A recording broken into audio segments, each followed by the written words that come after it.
দাসপুর ২ নম্বর ব্লকের ভগবতীপুর এলাকায় অভিযান চালিয়ে ৩ দুষ্কৃতীকে গ্রেপ্তার করা হয়। ধৃতদের কাছ থেকে বিপুল পরিমাণ নিষিদ্ধ মাদক উদ্ধার করা হয়েছে। পুলিশ সূত্রে জানা গেছে, দাসপুর ২ নম্বর ব্লকের ভগবতীপুর গ্রামের একটি ফাঁকা মাঠে ৩ যুবককে সন্দেহজনকভাবে ঘোরাঘুরি করতে দেখেন স্থানীয় বাসিন্দারা। তাদের হাতে একটি ব্যাগ ছিল। বিষয়টি সন্দেহজনক মনে হওয়ায় স্থানীয়রা সঙ্গে সঙ্গে দাসপুর থানায় খবর দেন।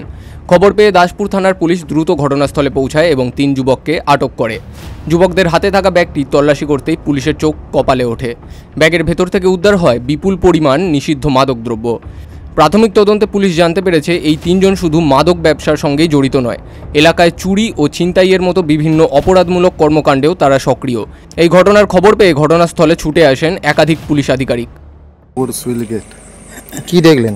দেখলাম ৩ জনকে অ্যারেস্ট করেছে, নেশার জিনিস তার কাছে কিছু পাওয়া গেছে। পুলিশ অ্যারেস্ট করেছে, দেখলাম তো ৩ জনকে নেশার জিনিস অনেক কিছু পাওয়া গেছে।